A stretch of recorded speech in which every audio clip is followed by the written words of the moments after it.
dynamism and inventiveness and courage in making films. Ziad, do you think that we're living in a golden age for Arab film? I think we're living in the Bronze Age. Look, I hear all your panelists and everyone said it exactly right. We're not there yet. What's important is that we keep improving our craftsmanship, meaning I really believe that a film starts at the screenplay level. I'm very adamant about this. It's not just a director, it's always a storytelling. And storytelling starts at the screenplay. And there has not been really solid schools in the Middle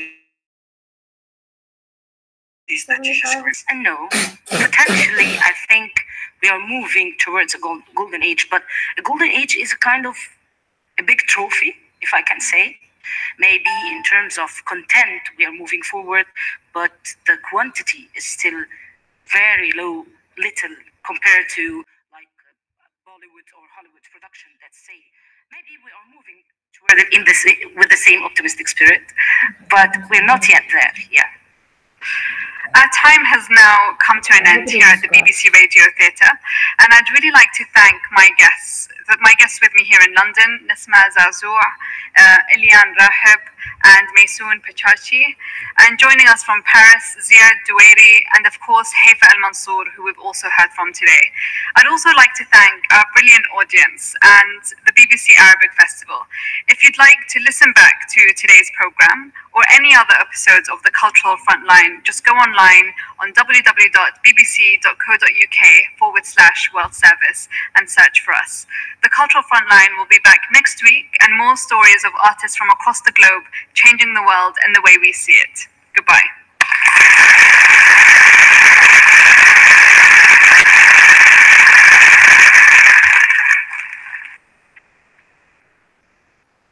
This is the BBC World Service, with a season of programmes bringing people together.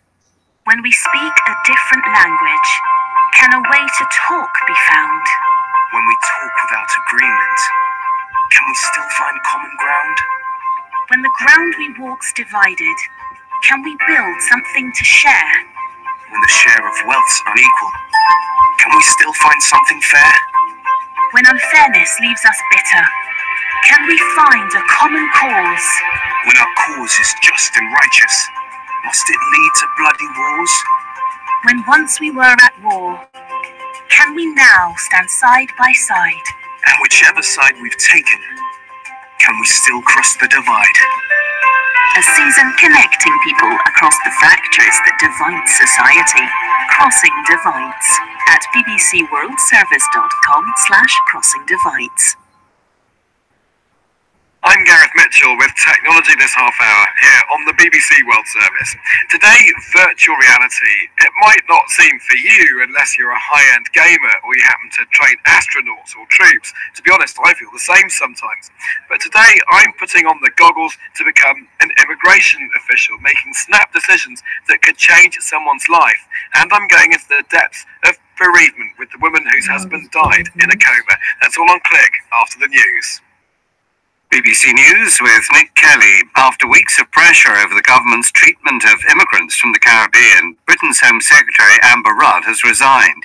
Leaked documents show that Ms. Rudd herself set a target to increase the number of deportations, despite her denial that she knew about them. Many Caribbean migrants who've been in Britain for decades were threatened with deportation, and some were denied even health care. The leader of Armenia's protest movement, Nikol Pashinyan, says he's ready to lead the country. Speaking at a rally in the capital, Yerevan, he also reassured Moscow that if he's elected as Prime Minister, Armenia will maintain friendly relations with Russia, which has a military base in Armenia. The Twitter account of the European Union's Enlargement Commissioner, Johannes Hahn, has been hacked by a group claiming to be from Turkey's military intelligence. Earlier this month, Mr. Hahn also angered Turkey by saying that it was taking huge strides away from the European Union, especially over the rule of law. 2 Syrian army bases outside the northern cities of Hama and Aleppo have been hit by rockets. The Syrian military spokesman told the BBC it was not clear who was behind the attacks. The state television blamed them on Syria's enemies. The Israeli army has shot dead 2 Palestinians who it says infiltrated Israeli territory from the Gaza Strip. It said that men threw explosive devices at soldiers. The US telecoms giant T-Mobile is to buy its rival Sprint in a $26 billion deal. The merger of America's third and fourth largest mobile carriers is designed to create a more competitive firm with about 130 million customers. And Barcelona have won the Spanish Football League with a 4-2 victory over Deportivo La Coruña. Their Argentine star, Lionel Messi, scored a hat-trick. It is the 25th time Barcelona have won La Liga, 8 fewer than their biggest rivals, Real Madrid. BBC News. Hello, I'm Gareth Mitchell, and this is our World Technology Programme, Click. Today, in the first of 2 special editions from New York, we're talking about virtual reality, what it is, and why bother with it, with its bulky headsets, its relative cost, and perhaps a perception that it's still quite niche, the preserve of the higher-end gamers, or just for training troops, or astronauts. Well, here, at the Tribeca Film Festival in New York, visitors from all over the place are literally queuing up to try out the VR experiences on show. Virtual reality premieres are becoming almost as big a story as some of the film launches, and having been through at least one experience where I was completely convinced that I was at risk of falling to my death off a ledge, I think I'm getting it now. VR isn't like 3D films, it's not just like the 360-degree camera app on your phone. This is about theatre, it's role play, it's social, it's accessible, and it's where you're in control of the encounter, well, partially, and it is a way of experiencing something that you'd not go through in any other way. Well, it can be, it should be, all those things, but it isn't always. This is technology, after all, that is maturing, and yes, there are bound to be growing pains. Well, let's discuss further with my guest today, Ingrid Kopp, who is curator of the Storyscapes section of the festival, and as we sit here on this wonderful rooftop in the venue with a view over the Hudson and Lower Manhattan, World Trade Center behind us, Ingrid, first of all, what is Storyscapes? Storyscapes is the juried section of Tribeca Immersive. So Tribeca Immersive is an umbrella which holds Storyscapes, the Virtual Arcade, and Cinema 360. All those programs are looking at emerging storytelling, VR, AR, and whatever comes next. Just for the uninitiated, I think everybody's heard of virtual reality, but for people who are still trying to get their head around, I mean, what kind of kit are we talking about with virtual reality? So what I think is really exciting about Tribeca Immersive and Storyscapes is we've got a little bit of everything. So we've got the Samsung Gear VR, which is more of a basic kit where you just put your phone in it and you can watch 360 experiences. We've got Vive and Oculus headsets where you get more of an immersive experience, room scale, so you can walk around a room and you can manipulate things with hand controllers. And those are actually tethered to very high-powered computers. And then this year we've also got the HoloLens, which is an AR device. It's a goggles that you wear on your head, and then you can actually see things layered on top of the real world. Right, so that's a distinction between augmented reality, AR, and VR then? So yes, what's really exciting is we're showing AR, I think, for the first time this year, and what I'm really excited about is sort of showing how VR, AR, and then mixed reality can be used in the future by artists. And I'm sure a lot of people think about VR as just being about gaming, like, you know, really high-end gaming. So it might be news to some people that it becomes such a big feature here at a film festival. Obviously, gaming's huge in the non-VR world too, and we do have some games downstairs. We want to show the whole spectrum of what's possible in VR. But for me, what's exciting is that we're showing how VR can be used by filmmakers, can be used by theatre makers, it can be used by anyone. All of those art mediums can find their place in VR. And I suppose a lot of what's going on here is giving people a sense of event. You know, people are actually turning up, they're going on the subway, they're going on long journeys to get here to have an experience. This is different from just unpacking some VR goggles that you've ordered online and just using them in your living room or bedroom, isn't it? You know, a lot of this work can be seen at home now if you have the right headsets and the super fast computers.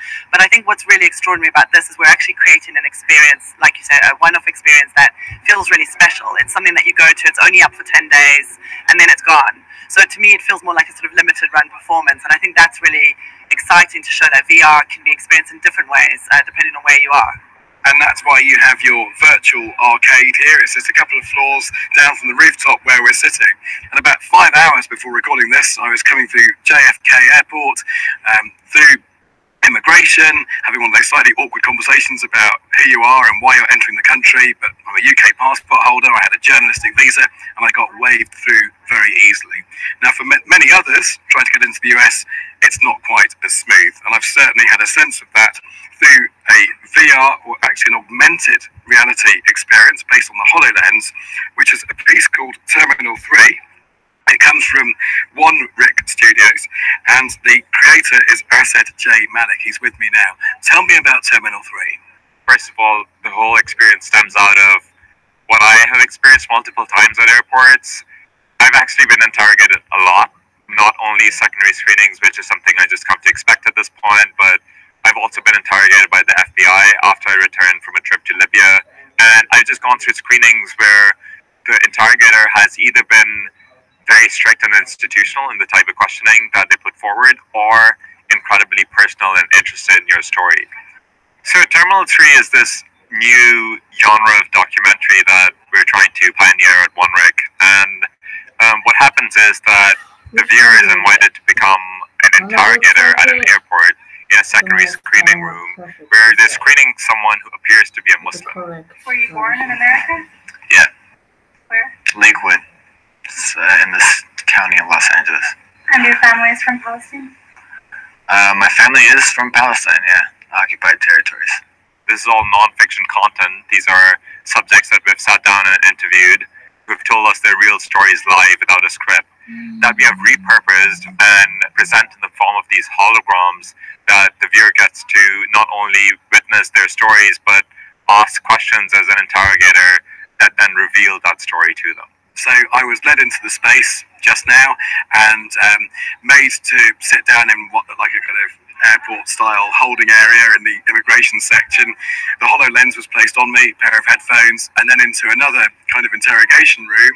And then this hologram walks up in front of me, a guy called Ahmed, and he starts presenting his case for entry into the United States. So tell me about Ahmed and how this experience works. Ahmed in particular is an investment banker who lives in LA but is originally from Palestine. You know, I'm cast in the role of the immigration official. So you ask him things like, what is his background? Is he an activist? So as the experience continues, it starts to become more and more surreal, actually. You start going into personal, intimate questions about love and poetry that you wouldn't expect in a regular interrogation. It starts to become more of a moment of storytelling.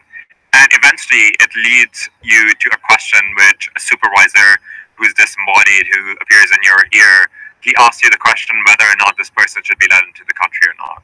And to that you have to kind of make a decision and say out loud either if this person is suspicious and they should not be let into the country, or if they're good to go.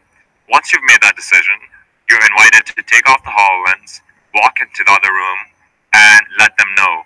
At this point, the viewer doesn't quite know what to expect. They walk into the second room thinking they're going to meet the hologram again, but when they walk into the second room, they realize that Ahmed in the flesh is sitting on a stool. What with augmented reality, it's such a unique new technology that is enabling an absolutely new type of presence. There's something to be said about being able to talk to some representation of a human being that takes up space, that you share space with. Even after you've taken off the HoloLens in these kind of settings, you see a ghostly presence of this person left behind, whether they're there in real life or not. So what we do with this experience is we're trying to juxtapose virtual and physical presence in front of the viewer at the same time. So essentially they go through this experience of getting to know this person through a hologram, and they think that all the questions they're asking are private and they're only for them, and they're only talking to a representation. But as soon as they step into the second room, they realize that someone was sharing space with them throughout. Not only this virtual object sharing space, but an actual real person that is behind this virtual object. Asad Malik, creator of Terminal 3, thank you so much for that. So Ingrid Kopp is up here on the rooftop, still with us, curator of Storyscape. So I guess this was one of your choices, one of your commissions. I suppose this is what you in the trade call embodiment, isn't it? I think something that virtual reality and augmented reality can be really good for is actually making you think differently about your role in a story. And there's something about Terminal 3 for me that was very, very powerful. By the end of the conversation, I felt like I was talking to someone in an airport. I was both moved by their stories and I was starting to feel real pressure about whether I was going to let them into the country or not. What about this idea of even meeting the actor who'd been holographically captured and you meet him in real life? That's a thing. One of the things that I love about the way that Asad has produced Terminal 3 here for Tribeca is that you start to really understand the humanity of the hologram you're talking to. But when you turn the corner and go into the other room and you actually meet the person, the real person standing in front of you that you have either let into the country or not, and you know all these things about them, some quite intimate details about them, I found it profoundly moving. I actually really thought very hard about the conversation I had with them, but also more broadly about, you know, the political situation in the States and worldwide. All right, Ingrid Kopp, thanks for that. Here on this special edition from the Tribeca Film Festival, where we're looking at virtual reality. Well, I want to find out a bit more about how that hologram worked in the Terminal 3 experience. Now, it's clever, not just because they're filming in video, but also because they're adding to that video a 3D scan. So that character I could see had been videoed, 3D scanned, and then that was all brought together, it was meshed together into that product that I saw in virtual reality. So I'm here in Bushwick, which is in the really groovy neighborhood in Brooklyn here in New York, where the magic happens here at the studio. It's a company called Scatter, and they've developed Depth Kit, which actually brought that whole experience together. Alexander Porter is co-founder of Scatter, and this is your place. Welcome, this is our studio. You've got the obligatory green screen that you see in anything to do with virtual reality and video and production and so on. What actually goes on in this space? What's different about this is we're doing a kind of a new form of capture, where instead of only capturing video, we're adding a whole layer of depth to the material. And so the only addition to a typical video production environment is a 3D scanner right in the middle. So what we're going to do for these purposes then is to scan me as if we're going to put me into a virtual reality experience then. Yeah, that's exactly it. Wow. So Gareth, if you step in there, that's perfect. I'm going to frame this just as I would any other camera. So it's an Xbox Kinect. It is. What you see here is, at first it looks just like kind of any other video, right? More or less, kind of flat. It's just you. Now, what we can do is we can suddenly fly off to the side, very much like a video game. You have the freedom over your vantage point, right? It looks a little bit like what you might see on the back of any video camera, but in this case, you're controlling a three-dimensional sensor. So now, if I press the big record button, we're going to be capturing your presence here. And it's what's unique about this is it's not just a video where it's just color, basically in a rectangle. In this case, it's video where each spot also has a depth layer to it. So we know not only what color is a given pixel or area, but also how far is it from the original camera. Well, so if I move around, I'm gesticulating a bit with my hands as I talk here. Is that the idea that this whole performance is being captured? Yeah, that's exactly it. Right, so I've just been captured in 3D video, now it's playback time. Yeah, yes it is. It's an experience I've never had. Oh my goodness. There I am, looking a bit nervous, being on camera, but what you're doing is moving us through the virtual landscape, as it were, and I can see my body moving. It is, yeah, just like watching me in 3D video. It's uncanny. And so what's possible when you capture something like this is that I can take your sort of bust in this case, right? I can put you into a different virtual environment. And then when we essentially hit play in that virtual environment, all of those gestures, all of your kind of performance, your delivery, whatever it is, just exists there as a full kind of 3D apparition. And oftentimes in this sort of new form of volumetric storytelling, you want to be able to create imagined spaces or to take someone and put them into a story world. The uncanny experience of being 3D filmed. So my body was filmed almost as an avatar to be inserted into a virtual reality experience. Now, James George, CEO of Scatter, so this is your depth kit that we've been looking at. When you've done this 3D capture using the Kinect, what happens next? A lot of times our creators will capture not only just with the 3D sensor, but also because they're filmmakers, they'll have also used the equipment they already own, like a DSLR or sometimes even like a RED camera, proper cinema equipment. And so after that data has been recorded, the depth kit workflow combines those two data streams and actually is able to intelligently connect the dots, so to speak, between the two and create a higher quality version where it's actually playing off the strengths of both of those mediums. It's taking the three-dimensional data from the depth camera and the high quality color data from the video stream that represents the world, and it's like how our eyes see, and then we're able to then synthesize those two things and put them into a game engine. I suppose what you're doing then is you're taking two-dimensional data from DSLR cameras and then kind of pasting it onto three-dimensional data coming back from the 3D sensor. So what I'm going to show you is a character from Scatter's Experience Blackout that was directed by Alexander and co-directed by Yasmin last year. What I'm going to show you is a demonstration that is actually that character taken out of the sort of experience design of the VR experience and is meant to be very demonstrative. Right, so the VR goggles are on. So what you see is on your left, I believe, is the full quality render. This is our friend John. He's standing on the subway platform in virtual space that has been removed, but you're seeing him kind of waiting for the train, so to speak. And then to his right is actually the same exact data, but that clip is presented before it's gone through our enhancement pipeline. So you can walk up to John, you can move your head left and right, and actually through your physical motions, it's as if you're in a virtual space with him. Here we go! Showtime, ladies and gentlemen, showtime. What time is it? Showtime? What time is it? Showtime. Here we go, folks. Do not blink your eyes. You might miss something. Now, what I'm also interested in is how audio becomes part of this 3D picture. So, Yasmin Elias, your creative director here. So not only do you have the VR goggles, but a pair of headphones. Yes. You're going to plunge me into another experience, aren't you? You're going to find yourself inside a virtual train where you'll meet all these different people, and they're completely captured volumetrically, and they're all real people, real New Yorkers we interviewed. So the headphones are on, the goggles are on, and I'm standing on a train on the New York Metro. I can obviously hear the sounds of the train, and in front of me I can see 1, 2, 3, 4, 5 other passengers. And the thing is, I'm actually going to walk forward now through the carriage, and there's a young lady sitting on the right-hand side. I'm now facing her and looking at her, and I think she's going to look back at me if I interrogate her somehow. What I find really powerful about this experience is that you can find yourself in a crowded carriage on the metro, wondering what people are thinking, what's going on inside their heads, and this actually puts sound and words, and indeed pictures, to it. I wonder if anyone here watches Fox News.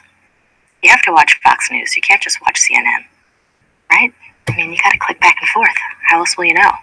I've seen virtual reality experiences where you walk around and the visual landscape changes. This is the first time that I've been in one where the sonic landscape changes according to where you're standing within the virtual environment. So it wasn't just about creating like a soundscape that you walk around and it's just like you meeting people and having these superficial stories, but no, it was really about having a human connection with people that you normally would run into on the subway, and how can we uncover that. And a lot of it also is really, especially with immersive experiences, it really is about the spatial nature of the sound and the design. We actually, on purpose, when you first got in, you were disoriented probably because you hear all the thoughts of everyone around you all of a sudden, and we did that so you can see the idea that you actually now have the ability to hear people's thoughts.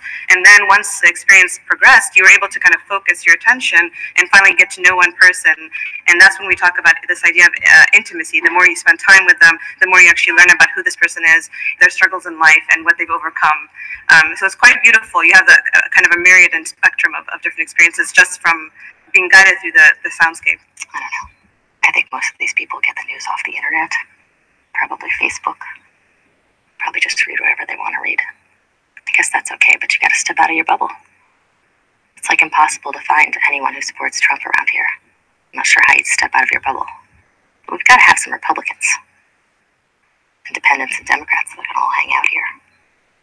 I don't think they're on this train, though. Right, so now here back at the festival site itself, Ingrid Kopp is here with me, and I have to say I was really taken with that experience of having myself volumetrically very technology here as well. What I think is really special, it's very affordable and accessible, and I think that's because they both make art pieces and story piece knowledge is they really understand the needs of art. And I think it is really exciting. But the most exciting thing for me is how so many people can actually work with them to incorporate that in their own work. there's something about being able to take actors and documentary subjects and place them in different kinds of environments and then actually be able to walk around them, which I think is really exciting. It means that you're kind of bringing film and game engines together to create a whole new kind of story world possibility. Yes, well, I've certainly seen a lot of volumetric capture here at Tribeca. In fact, it appears in 3 pieces, one of which we're going to discuss now. And it's incredible because virtual reality really can take you into all kinds of places. I mean, from the immigration suite at the airport to the New York subway. Now, it can also, as our reporter Lauren Hutchinson has been finding out, take you into the depths of bereavement. She's been to see a piece called Vestige, and she's been speaking to those involved. My name is Lisa Elin, and I am the subject and narrator of the virtual reality documentary Vestige. Vestige is based on the love story of my husband Eric and his passing 2 years ago. He was in a coma for 5 days, and I took him off life support, and he died in my arms. So Vestige is based on interviews that I've been doing with Lisa. Hi. Okay. And it's following the journey through grief, following... To, well, you. What would you say if the world was listening? My grandpa was arrested for writing the wrong thing about the government at the time. The response is back and opening up the airwaves with crowdsourced tales from one of the world's biggest superpowers, China. The truth is, he didn't even know how to write his own name. The response, China, at bbcworldservice.com. You're listening to the BBC World Service. Our diplomatic correspondent James Landell was at the court to hear. As our defence correspondent Jonathan Beale reports from Mosul. Our Africa editor Mary Harper reports. Let's go to Hong Kong now. Time for business news. On our business desk is Andrew Wood. Available on the BBC iPlayer radio app. This is the BBC World Service, the world's radio station.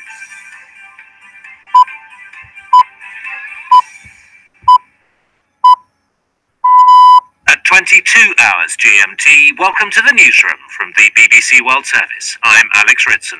Britain's Home Secretary Amber Rudd has resigned in a row over the treatment of Caribbean migrants. Armenia's embattled ruling party says it won't try to stop the leader of the opposition becoming interim prime minister.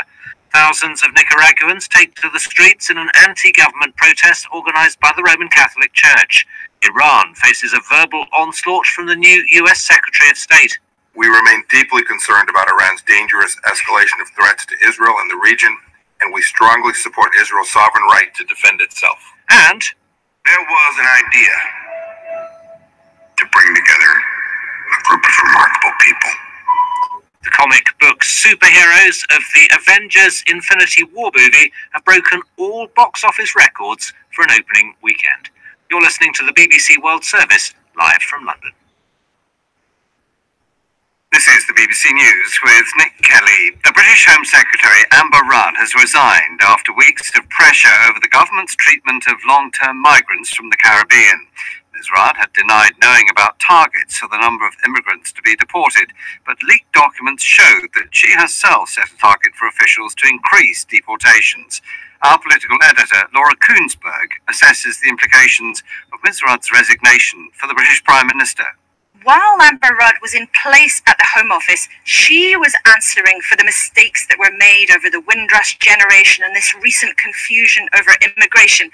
But who was in charge there before the Home Office, before Amber Rudd took up her position there? Well, the Prime Minister herself, of course, Theresa May. Now, Labour has suggested in recent days that Amber Rudd was somehow protecting her as a human shield. That, of course, was denied by the government. But now Ms. Rudd has gone from that job. It may well be that the opposition parties try to point the criticism over this whole issue more pointedly at the Prime Minister herself. The leader of Armenia's protest movement, Nikol Pashinyan, has told a rally in the capital Yerevan that he is ready to become Prime Minister. He again reassured Moscow that if Parliament elects him interim Prime Minister on Tuesday, Armenia will maintain friendly relations with Russia. Mr. Pashinyan said the victory of the non-violent revolution he's led for the past 2 weeks would be irreversibly recognised. Our intense political struggle is step by step turning into a festive celebration. It is the responsibility of each of us that this celebration should not be marked by the slightest incident. This must be a victory for love, tolerance, and the law. Thousands of people across Nicaragua have taken to the streets calling for peace and democracy after at least 25 people died in anti-government protests this month. The unrest was triggered by cuts to pensions and social security, later scrapped by the president. Leonardo Rocha reports. The marches were organized by Nicaragua's influential Roman Catholic Church, which has agreed to mediate talks between the government of President Ortega, business leaders, and the opposition. At the main event in Managua, Cardinal Leopoldo Brene said the church had given them a month to show that they were serious about the negotiations. It's unclear which issues will be discussed in the talks. There's a lot of anger over the way the government handled the protests, but all sides are keen to avoid further conflict and violence. The Israeli army says it has killed 2 people who it says infiltrated Israeli territory from the Gaza Strip. The statement said the attack is through explosive devices at soldiers who opened fire, shooting them dead. More than 40 Palestinians demonstrating at the border have been killed this month. World news from the BBC. Hackers claiming to be from Turkish military intelligence have taken over the Twitter account of the European Union's Enlargement Commissioner, Johannes Hahn. They posted a message in Turkish criticizing the EU for backing 2 prominent Turkish journalists who reported that Turkish military intelligence had been delivering weapons to Syria under the guise of humanitarian aid, which Turkey denies. An American comedian is facing a backlash over controversial jokes she told at the prestigious White House Correspondents' Dinner on Saturday night. The annual event is intended to mock the president, politicians, and establishment generally, but some people feel Michelle Wolf went too far in her after-dinner entertainment. From Washington, here's Chris Buckler. For almost a century, it's been a tradition for presidents to attend the White House Correspondents' Dinner and have fun poked at them. But for a second year, Donald Trump refused to attend. The comedian Michelle Wolf still told many scathing jokes at his expense, but some feel jibes aimed at the president's staff crossed the line, leading to gasps and even boos alongside the laughter. Particularly controversial were comments made about the appearance of the White House Press Secretary Sarah Sanders. It's led some journalists who organised the event to call for changes to the dinner next year. The US telecoms giant T-Mobile is to buy its rival Sprint in a $26 billion deal. The merger of America's 3rd and 4th largest mobile carriers is designed to create a more competitive firm with about 130 million customers. The deal is expected to attract the scrutiny of regulators. And Barcelona have won the Spanish Football League with a 4-2 victory over Deportivo La Coruña. Their Argentine star, Lionel Messi, scored a hat-trick. It's the 25th time Barcelona have won La Liga, 8 fewer than their biggest rivals, Real Madrid. BBC News. You're listening to the newsroom from the BBC World Service with me, Alex Ritson. We start with some breaking news. After days of fevered speculation about whether she should stay or whether she would go, Britain's beleaguered Home Secretary Amber Rudd has resigned. It comes after weeks of pressure over the government's treatment of Caribbean migrants to Britain, known as the Windrush generation, who came from the 1940s to the 1970s. Speaking last week, Ms. Rudd denied that the Home Office operated targets for removing illegal immigrants. But if you're asking me are the numbers of people we expect to be removed, that's not how we operate. I do think it is right. I know we're talking about Windrush here, who are legal migrants, but where there are people who are here illegally, it is right that we do try to remove them. She was then forced to apologise after it became clear that there had indeed been targets. She was, claimed her critics, either a liar or incompetent. I'm joined now by the BBC's Rob Watson. Rob, what exactly has brought Amber Rudd down? Well, Alex, it's immensely complex and it's immensely bad news for Theresa May and the government, but I guess we'll come on to that in a second. I mean, I think it's a combination of things. I think it's partly the fallout from the scandal over trying to deport people here perfectly legally from the Caribbean in the post-Second World War decades. But I think it's also just her management of the Home Office. And it's an odd one in the sense that I don't think anybody really disagrees that it's a perfectly okay thing for the government to have targets about the removal, particularly of illegal immigrants, but she just didn't seem to be very clear whether there were targets or there weren't. You alluded to the effect this could have on Theresa May's government and on Theresa May herself. It's just terrible news for the Prime Minister in sort of 2 or 3 ways. I mean, for a start, of course, Theresa May used to be at that most complicated of departments in British politics, the Home Office, and so in a way she sort of lost her shield for what was going on there before. It means, of course, that she now has to find a replacement to run this incredibly difficult department and the fallout from this issue over Caribbean immigrants. But I think most importantly of all, and this really is the key question, Britain's government is deeply divided and finely balanced between pro and anti-EU elements. Amber Rudd was one of the most pro-EU members inside the cabinet. Now, what does Theresa May do? Does she pick someone else from the pro-EU wing of her party, or does she go with an enthusiastic Brexiteer? And all of this, Alex, against a background of the government having to make key decisions about Britain's future relationship with Brussels in the days ahead. What about the pressure this puts personally on Theresa May, though? Because she, prior to Amber Rudd, was the Home Secretary.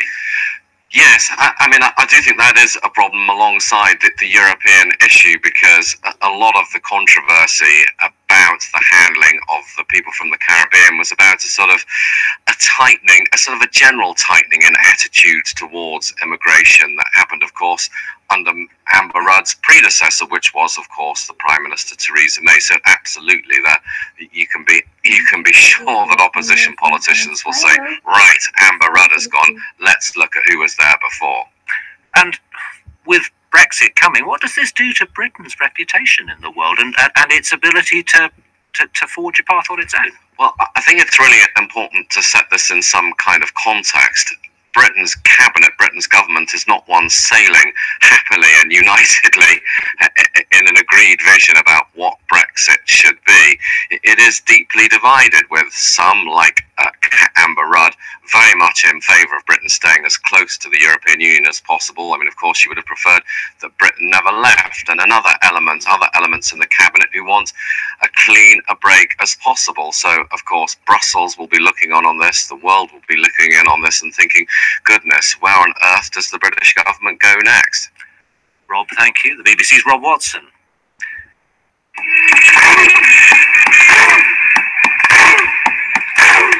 Sounds of the supporters of the Armenian protest leader Nikol Pashinyan, who was addressing an anti-government rally in the capital, Yerevan. He was, Mr.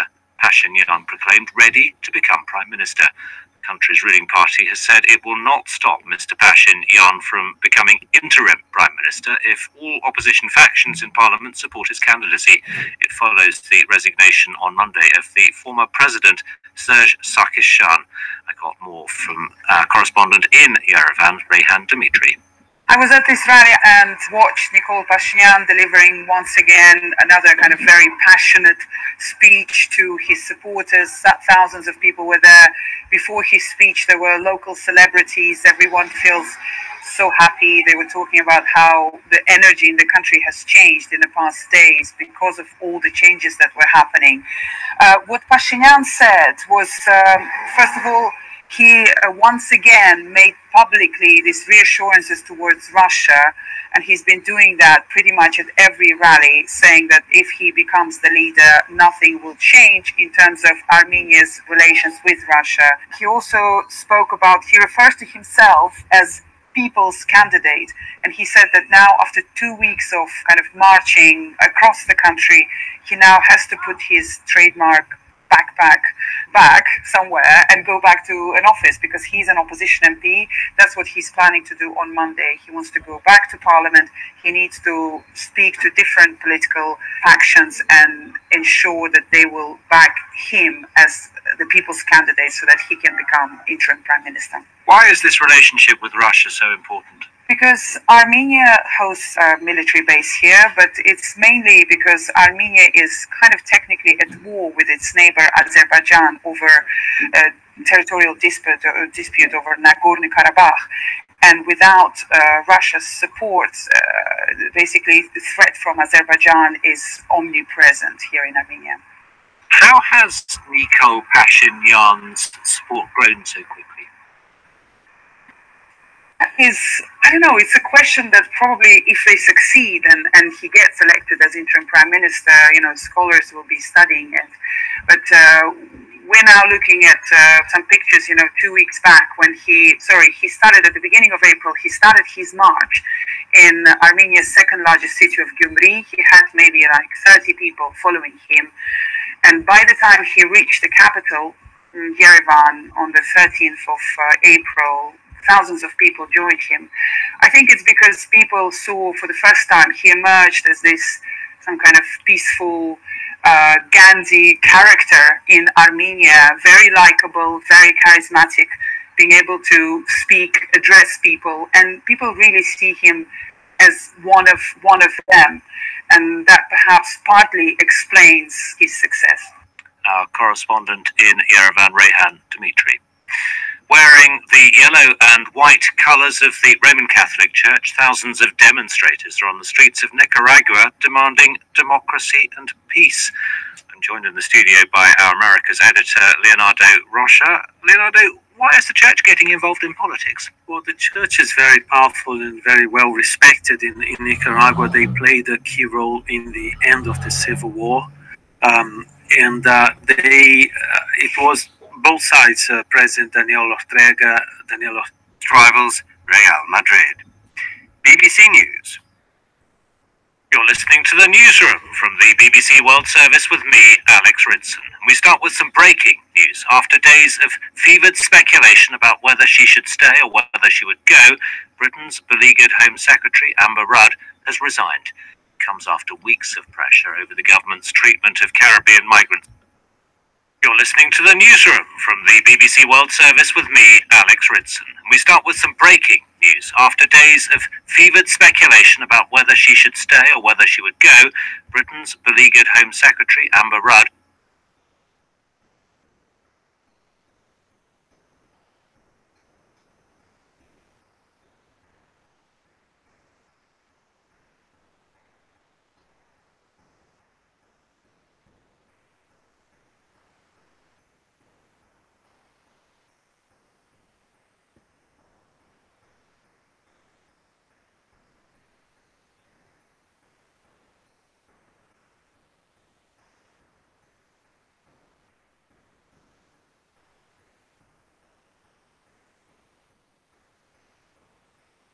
You're listening to The Inquiry on the BBC World Service with me, Helena Merriman. Each week, we bring you 4 expert witnesses answering one pressing question from the news.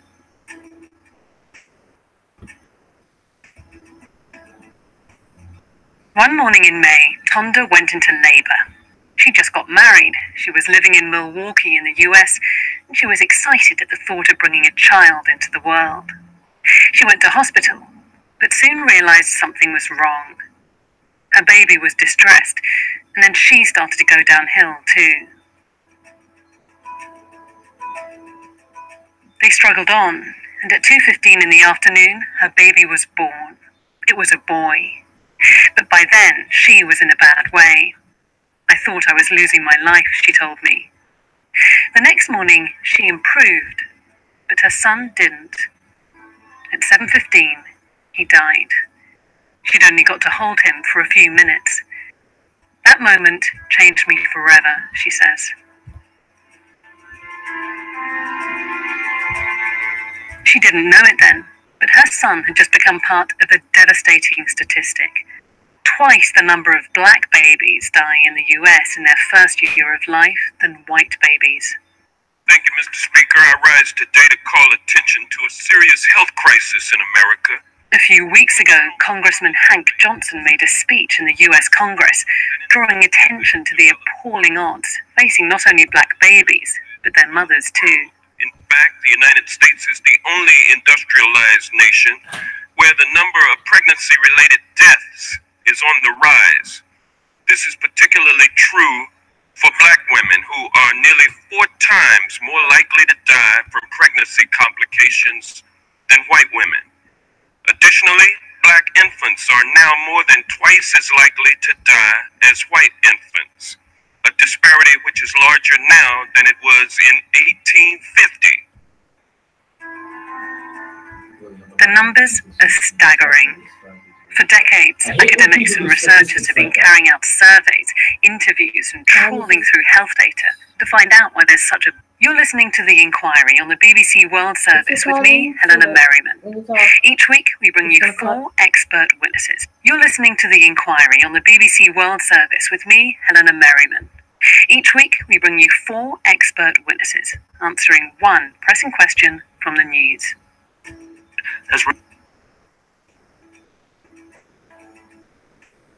One morning in May. Also, like, I don't know. The difference might not have been that big because remember, immigrants largely are always going to be colored people because they outnumber whites. Tonda went into labor. She just got married. Look at America now. Pressing question from the news.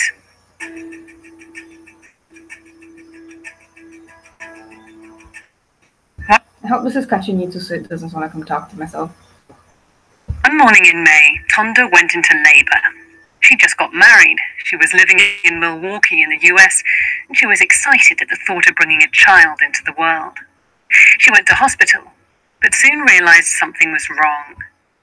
Her baby was distressed, and then she started to go downhill too. They struggled on, and at 2:15 in the afternoon, her baby was born. It was a boy. But by then, she was in a bad way. I thought I was losing my life, she told me. The next morning, she improved, but her son didn't. At 7:15, he died. She'd only got to hold him for a few minutes. That moment changed me forever, she says.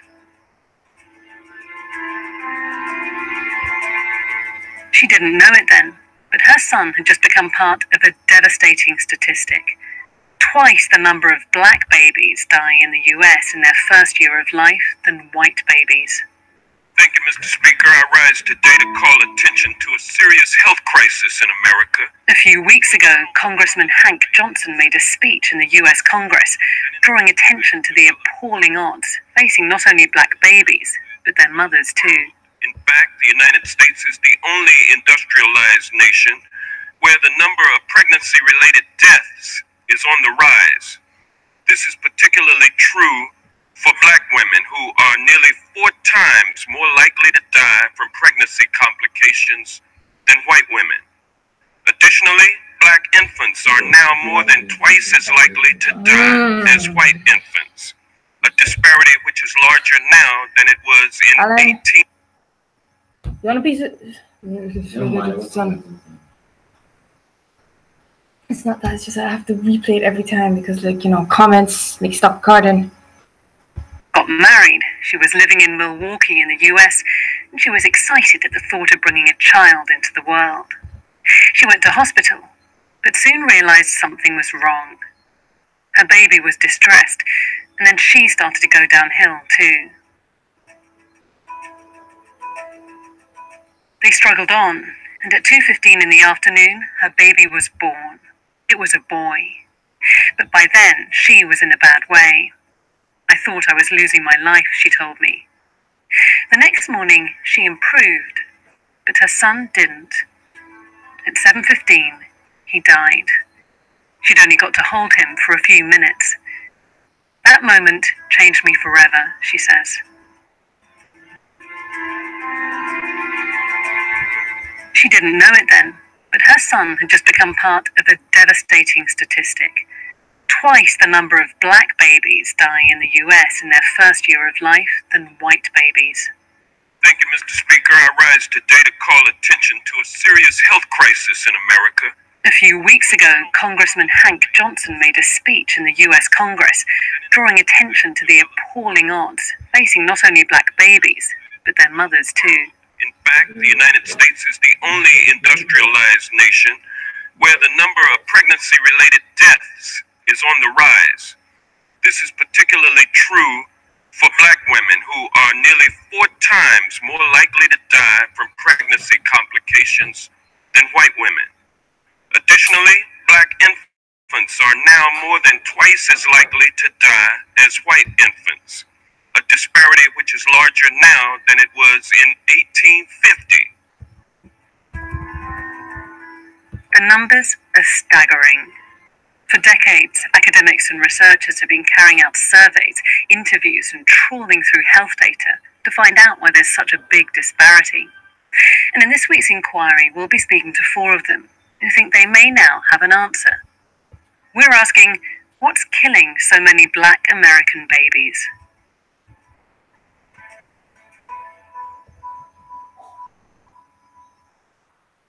Part 1. A difficult diagnosis.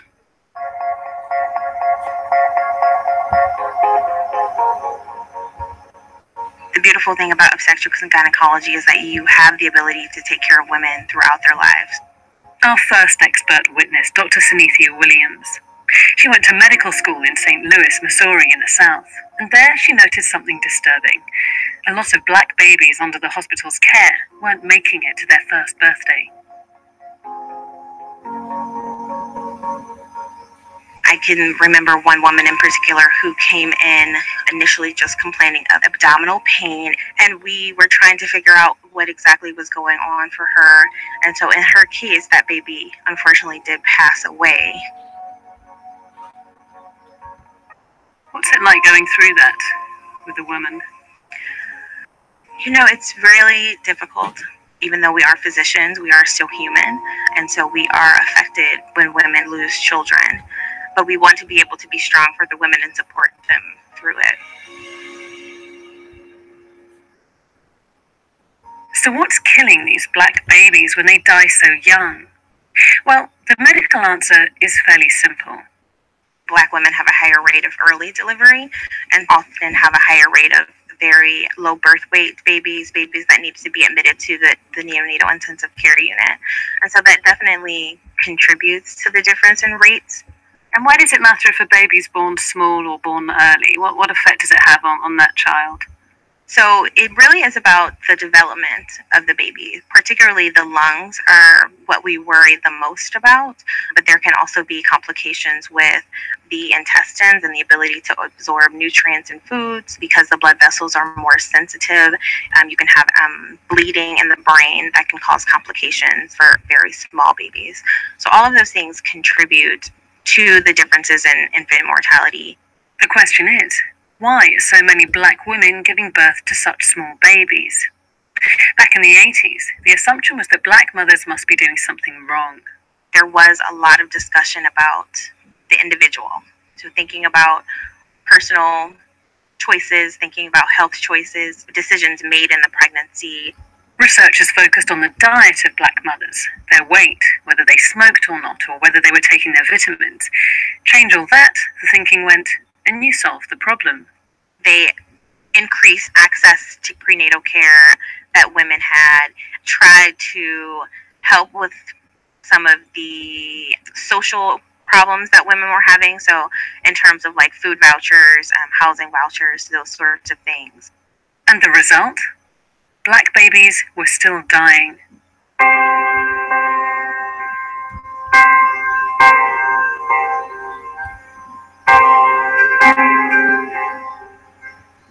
The study later found that the babies of black non-smokers were more likely to die than babies of white smokers. And research from one US state found that infants born to black mothers of a healthy weight were more likely to die than white babies born to obese mothers. And so people sort of went back to the drawing board to think about what could be going on here. Next, researchers started looking at education. There was this thought that there were differences in education level, and that was why black women were more likely to have complications during their pregnancy. But in the 90s, a landmark study was carried out comparing infant mortality rates amongst college-educated women, both black and white. It found that babies born to college-educated black parents were twice as likely to die as babies born to similarly educated white mothers. So education and economics is not the driving factor in these issues. It's not that education and lifestyle weren't factors. Studies had showed they played a small role, but on their own, they didn't explain the massive gap. The search for an answer continued and was about to take a dramatic turn.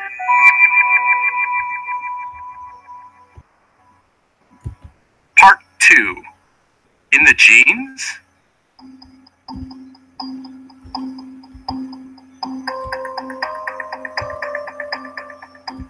There's a strong tendency towards pediatrics in my family.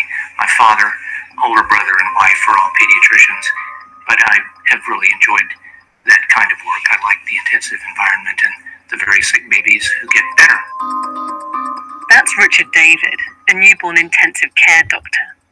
Like our previous expert witness, he'd noticed on his wards that many more black babies seemed to be dying than white, and no one seemed to know why.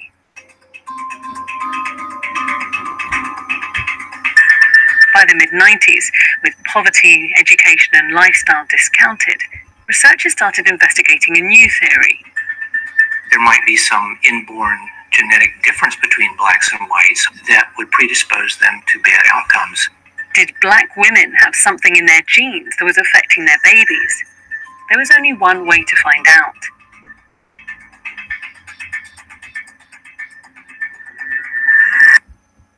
He carried out a study comparing the sizes of babies of black women in the US to babies born to women who'd moved to the US from West Africa, and he found something extraordinary.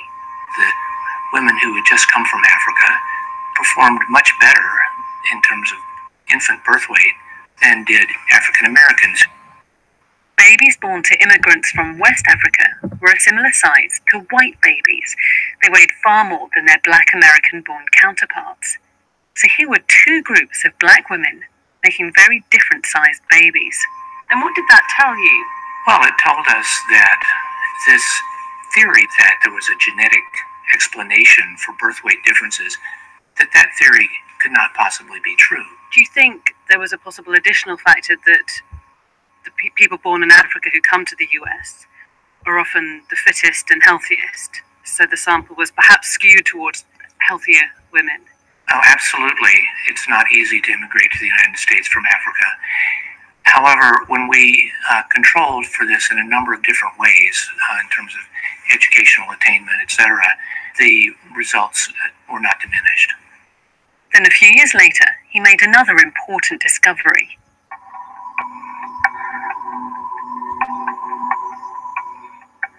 He looked at the birth weight of the grandchildren of those immigrants. In an average family, you'll find that birth weight tends to go up from one generation to the next. But for the daughters of African immigrants who'd grown up in the US, the opposite was happening. Women who immigrated from Africa or the Caribbean actually showed a loss in weight. That is, the daughters gave birth to babies who weighed about 2 ounces less than they had weighed. This seemed to suggest that her experience as an infant, as a child, as an adult, impacts her reproductive outcomes. Black mothers who'd recently come from Africa were giving birth to healthy babies, but their daughters, who'd grown up in the US, were making smaller ones. It led Richard David to this conclusion. There's something about being of minority status living in the United States that's bad for health. The research had come a long way from where it started out in the 80s. Lifestyle had been dismissed as a major factor, as had education, and now genes appear to be out of the picture too. Making small babies couldn't be put down to being black. Rather, it was about being black in the US. But could a woman's experience of living in a particular country really lead to changes in her body that would affect her baby? Time for our next expert witness.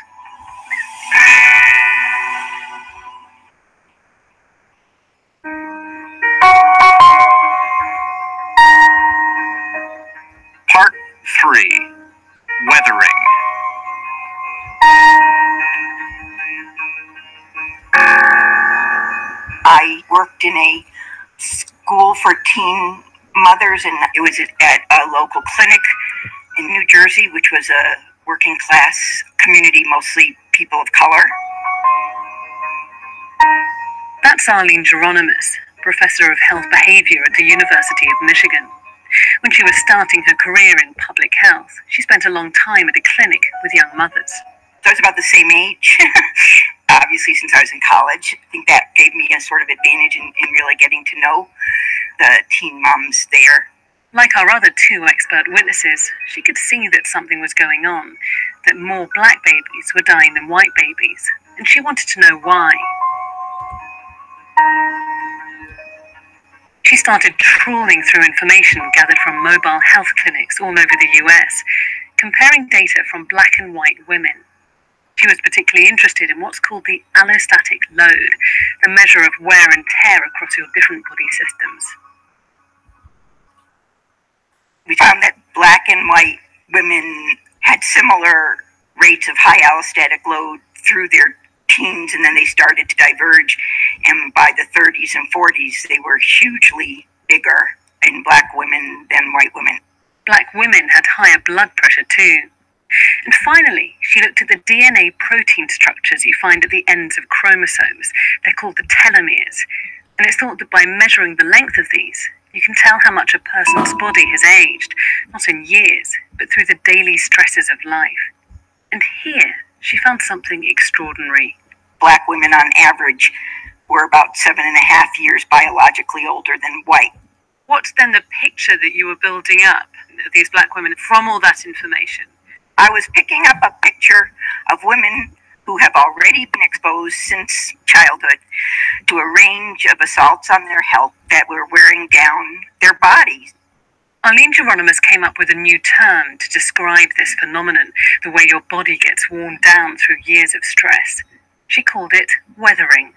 It weakens a variety of body systems, and it means that you're more susceptible to infection. Your whole body is worn down the longer you've weathered, and that weathering occurs by being subjected to anything that activates our physiological stress processes in our bodies.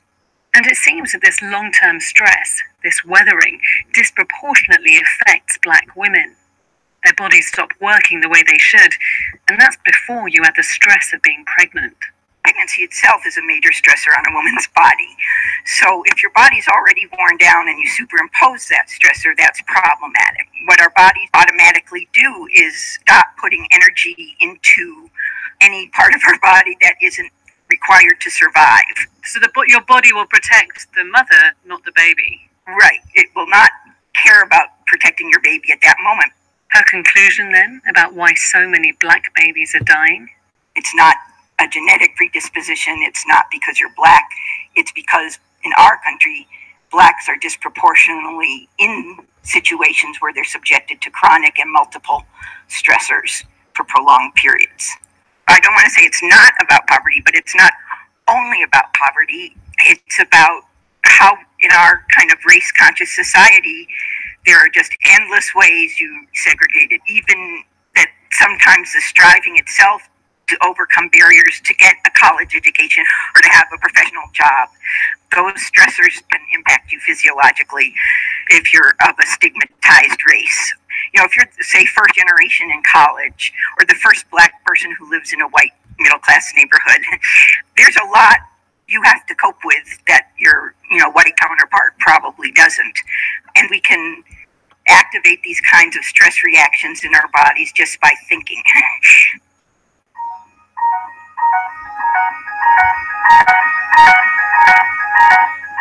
This is an increasingly popular theory that black babies are dying because of the effects of racism in the US. Although it's difficult to do the kind of studies that would prove it conclusively, many researchers are now trying to establish whether there's a direct link between racism and preterm birth. But the pieces of the puzzle are already there. The link between small babies and the stress of the mother, as well as research from the US government and academics that show that there's discrimination in most areas of American life. It raises a final question.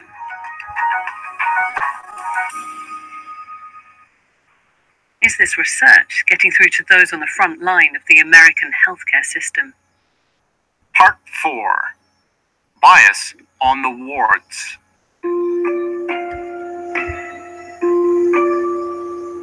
I was born a preemie 8 weeks early in 1969. My birthday was supposed to be on Valentine's Day, and I was born on New Year's Eve. Our final expert witness, Dr. Monica McLemore. She spent a lot of time in hospital when she was growing up, partly as a result of being born premature. So when I was about 8 years old, I announced to my family that I was going to be a nurse. And so when I was 17, I entered university to study nursing. Nursing is pretty much all I've ever done for work in my adult life.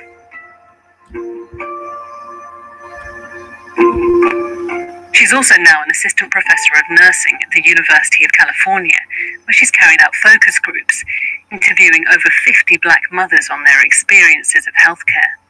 And I have to tell you that the stories that they have told me about feeling like the clinical healthcare team was not on their side during their pregnancy and during their labor, I've heard it in every interview that I've conducted, in every focus group that I've conducted. In every single interview that you've done? Yes.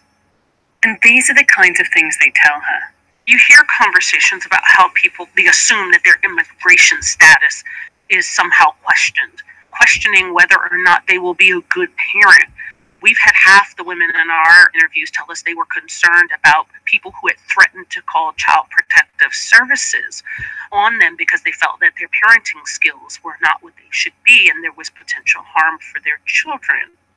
Here's another example, taken from one interview she did with a Black mother, read out by Monica. I've watched the same doctor. He was nice to this little white couple, but a single Black woman coming in, even though the father came in with me, it was like, I did feel like the treatment was different. And it's also like if we don't have private insurance, they do treat us differently. They cut costs, cut edges, or don't tell us everything at some of these hospitals.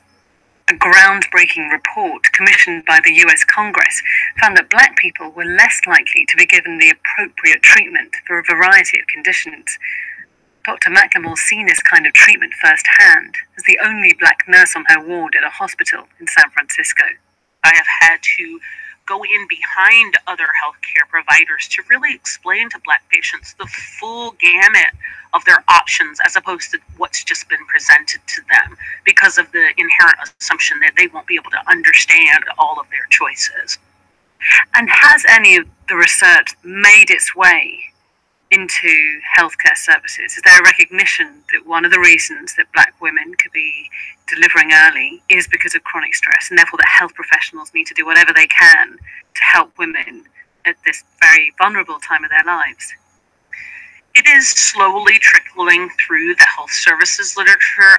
And so we've seen in our healthcare institutions, at least in the Bay Area, where we've seen implicit bias training for healthcare professionals, where we've actually seen a Differences Matter initiative, where the medicine curriculum at the University of California, San Francisco has been redefined to include structural racism. And there are projects in other states too, all aimed at making sure Black mothers get the same treatment as white. But progress has been slow.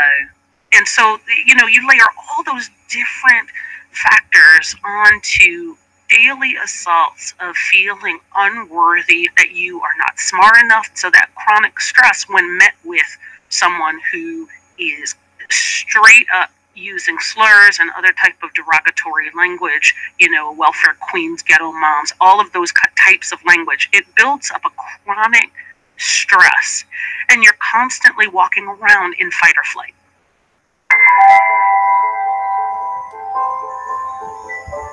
So what's killing so many Black American babies? The research suggests that Black women in the US feel long-term chronic stress, which wears down their body, resulting in smaller, premature babies that face significant health problems. Or, to put it more simply, something about being a Black woman in the US is bad for their health. A Black American woman has a higher chance of losing a baby than a mother living in war-torn Libya, and our expert witnesses believe that racism is partly to blame.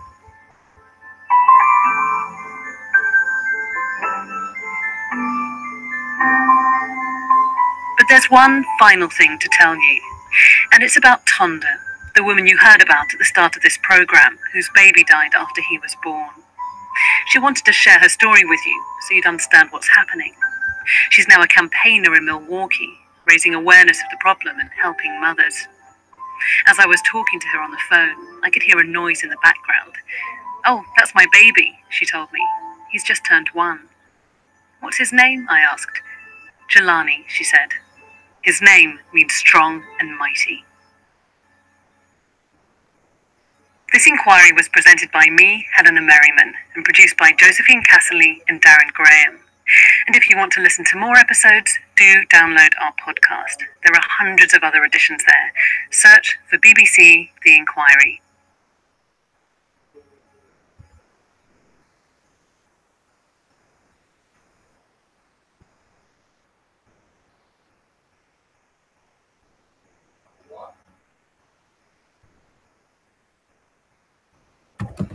Feel like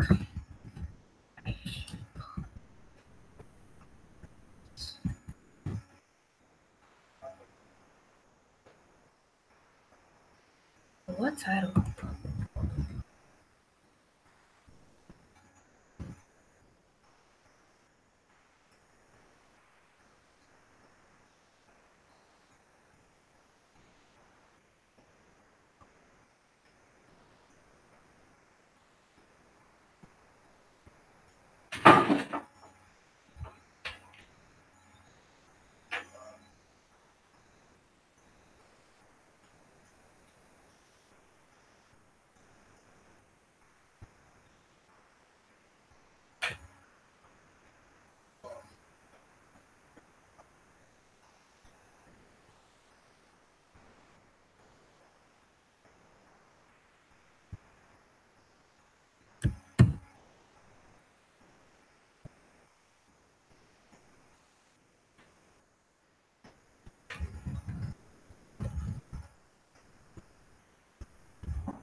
Every time this happens, you lose a little bit of enthusiasm.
It sticks in the back.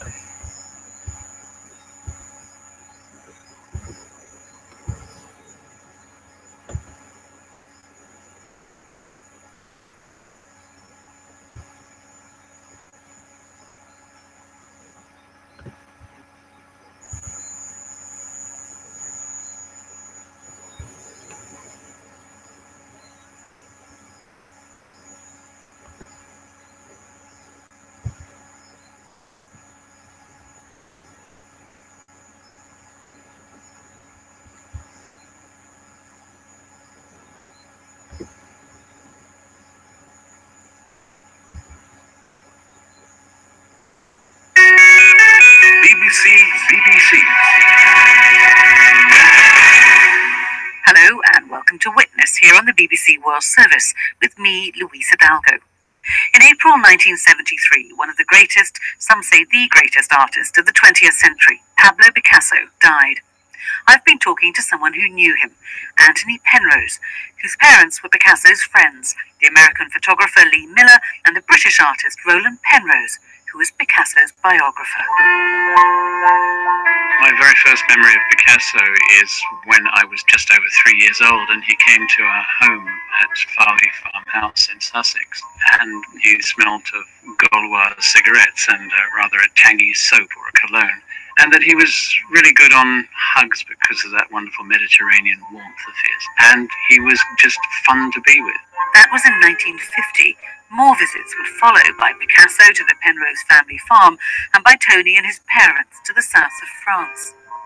We invented a game called bullfights, and I was the bull and Picasso was the toreador. And the idea was that I would put on my horns, and at the signal that he gave me, I would thunder across the room and try and gore him. And he'd be flapping his coat like a matador's cape. And the trouble was that I would get within millimeters of him, and he would skip sideways, and I would go splat into the wall. And after a while, I realized that this was not a good strategy. So I waited, and I watched. And when he wasn't looking, I crept up, and I bit him.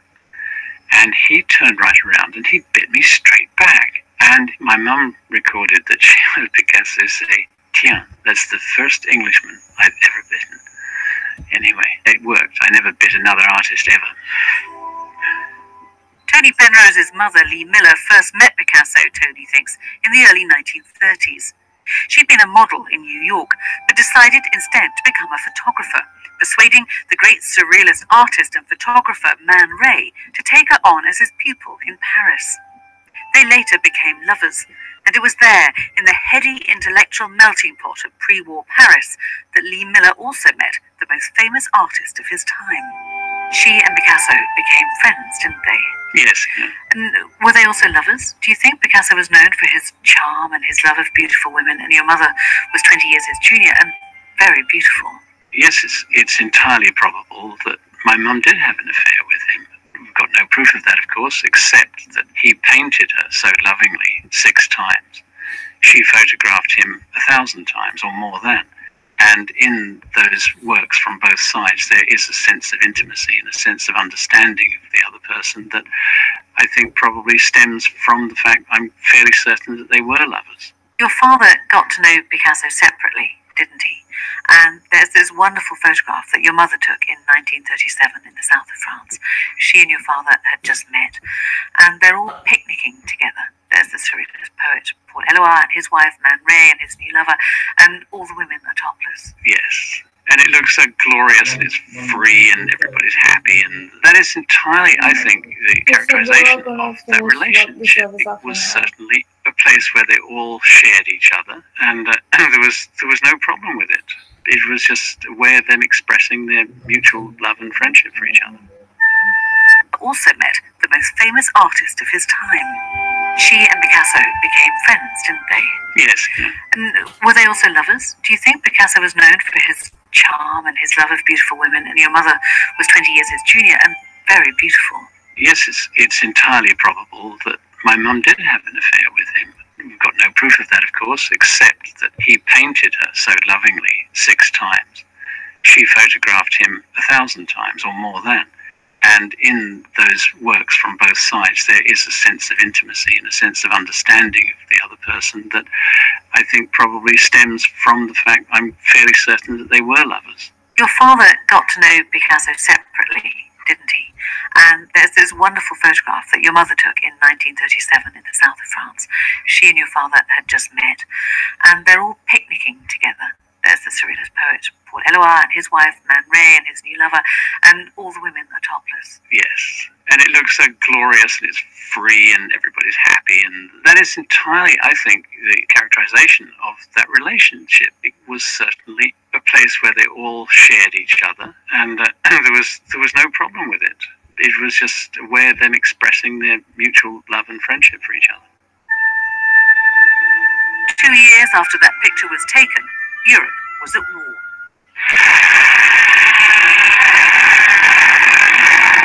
Blind France. Like this sightless wanderer, she gropes in the darkness of despair, free for deliverance. When the Germans occupied Paris, Picasso stayed. Meanwhile, Lee Miller was making her name as a war photographer, reporting for the magazine Vogue from the front line, later on the concentration camps, experiences that would mark her. She arrived in Paris just after the liberation of the city in 1944, and there's this photograph of her in her US Army fatigues and Picasso and gazing at each other with such great affection.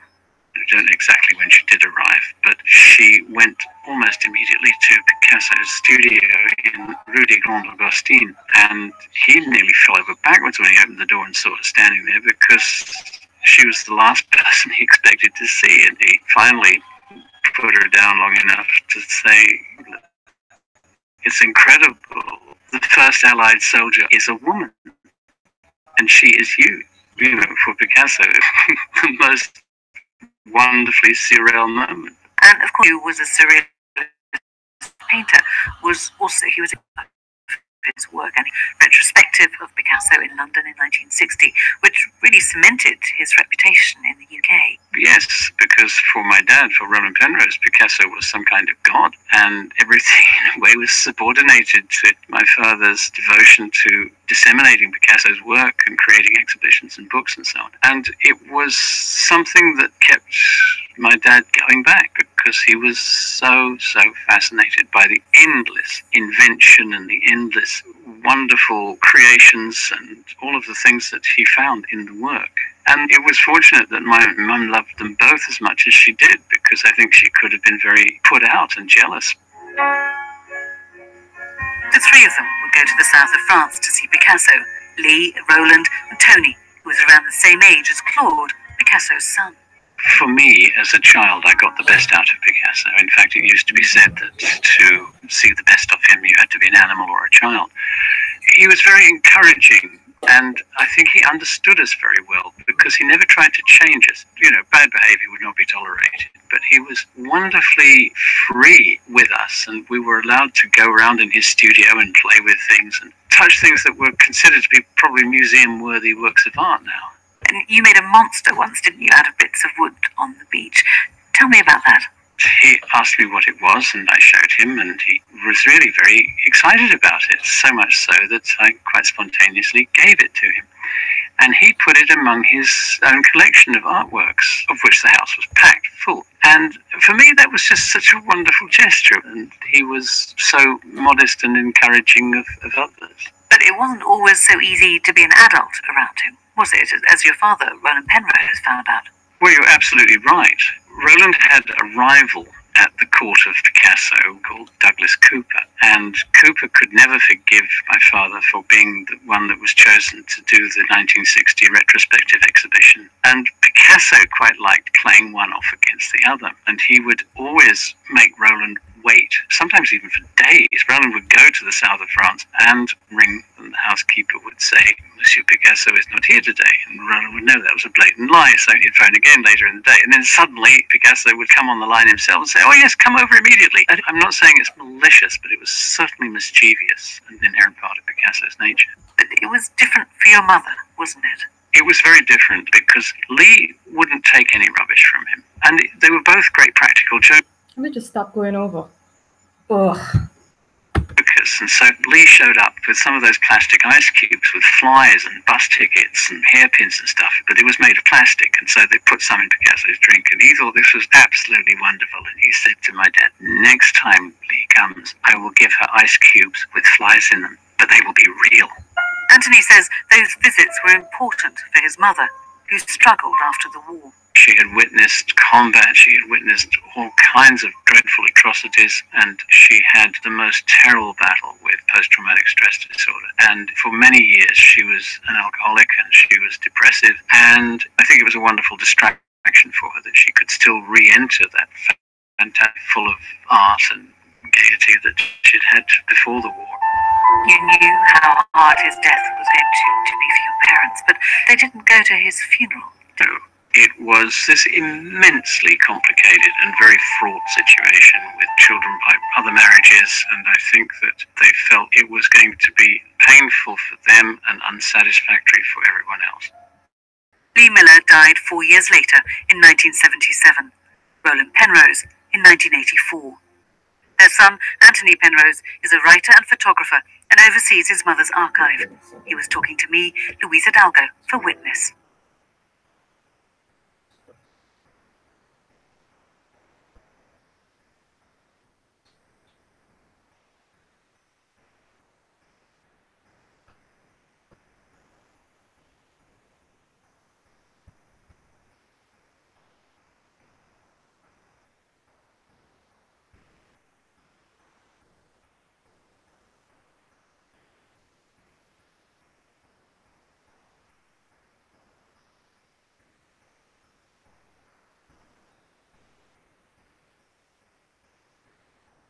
BBC News.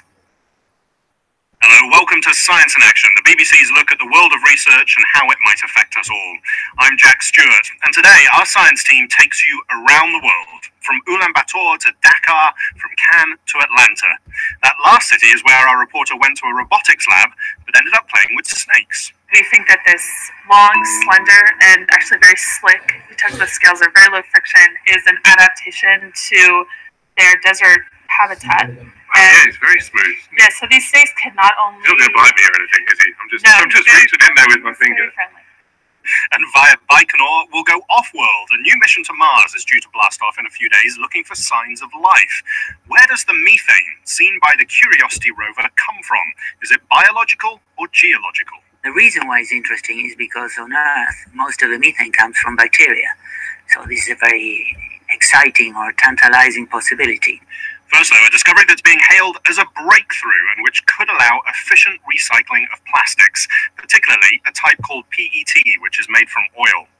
Polyethylene terephthalate, to give it its full name, is a super common type of plastic. It's used in everything from disposable water bottles to food containers to car parts and clothing. And it's so useful as packaging because it's very stable and inert. It doesn't break down easily, even when it's exposed to chemicals. So that's good. It means your fizzy drink bottle doesn't decompose in your hand. But it also doesn't break down well in landfill or when it ends up in the natural environment or the oceans. And although it can be recycled, that's not a simple process. But now a team of Japanese scientists has found a type of bacteria that seems to have naturally evolved the ability to break down PET and to basically eat it. It was discovered in the wild. Now the challenge is to tame it and to make it work for us. Professor Uwe Bornscheier from Greifswald University in Germany reviewed the work in the journal Science, and that word breakthrough is the one that he used. PET is, of course, a widely used plastic material. So from the about 300 million tons of plastic material produced every year, about 56 million tons are PET, and of course everybody knows this material from plastic drinking bottles, for instance. And it's composed of two basic chemicals, two monomers. This is terephthalic acid and ethylene glycol, and these are connected via ester bonds to make the polymer out of it.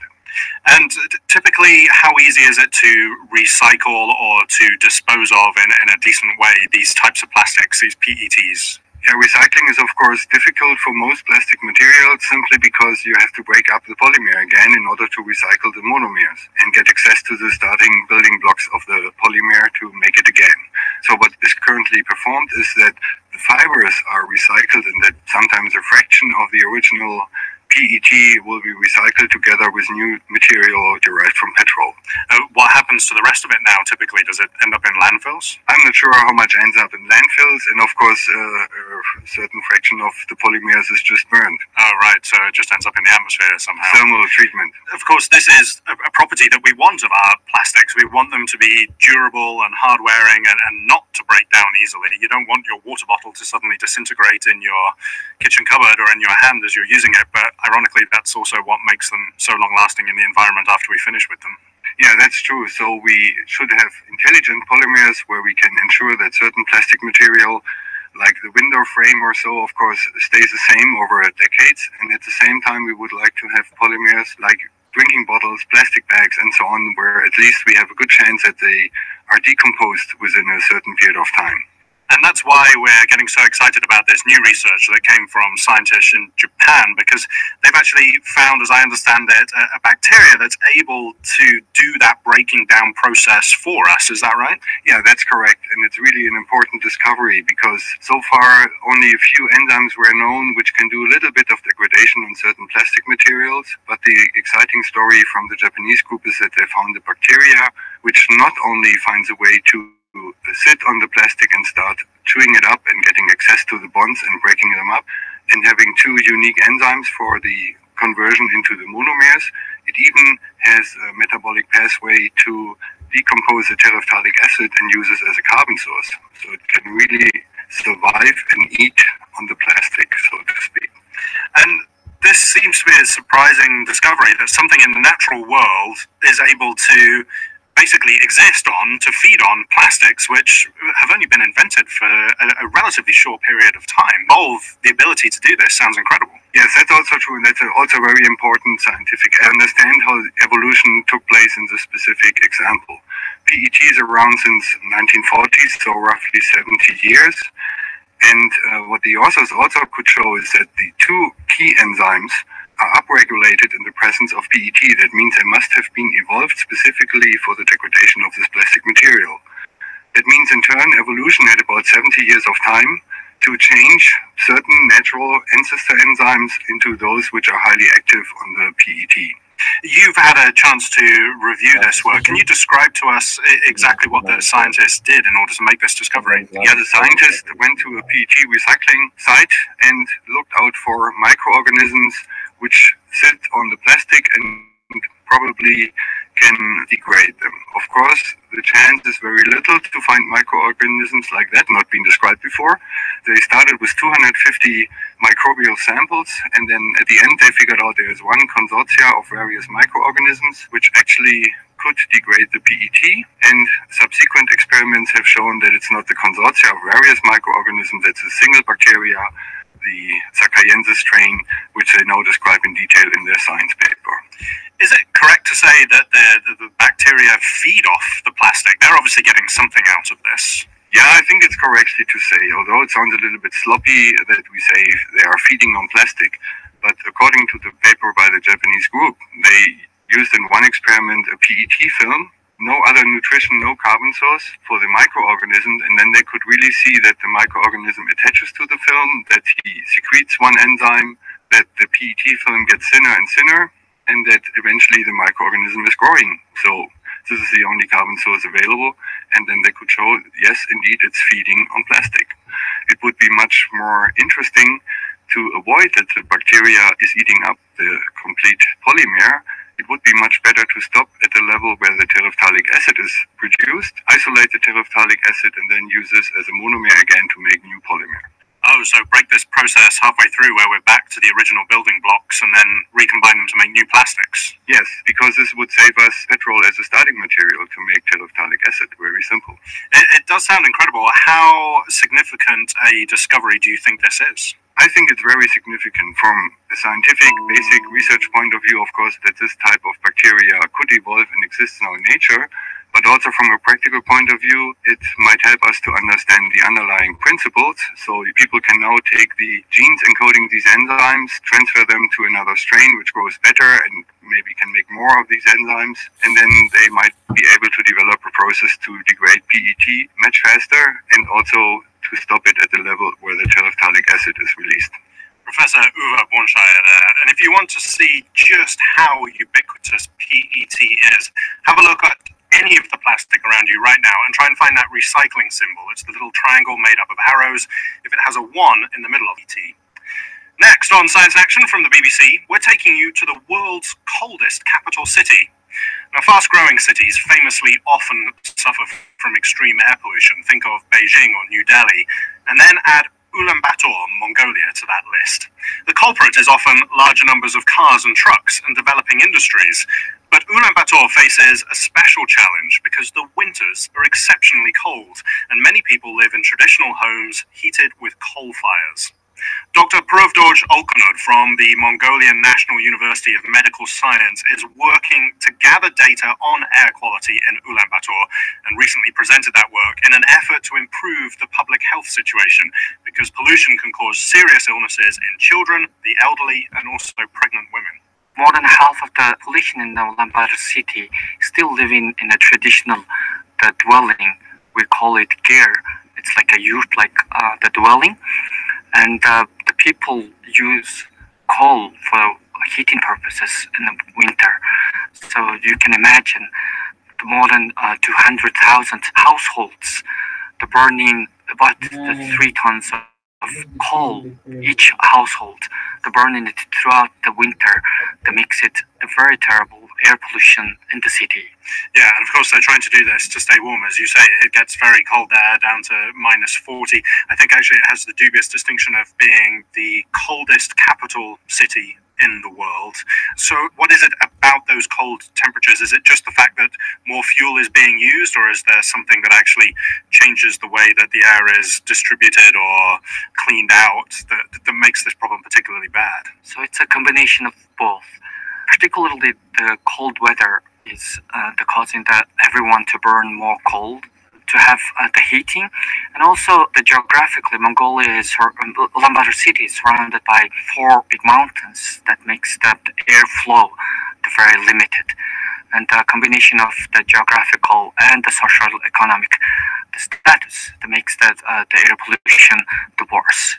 I mean, tell us what it's like. You fly backwards and forwards frequently. Is it physically noticeable when you arrive in the city? When you fly over Ulaanbaatar city, you can see the smog, and sometimes even some flights they have to go back. The flights from Beijing and flights from Seoul, sometimes because of the dense air pollution, they can't land in Ulaanbaatar city, and they literally go back to they departed the city. What about when you're on the ground? People living there, I mean, is it evident? Yes, indeed. It's especially in the peripheral area of Ulaanbaatar city, the visibility is very limited, and in that area, we call it Gir, the district. Still, the children and women are walking to get to the school or the work, still walking through the very dense air pollution.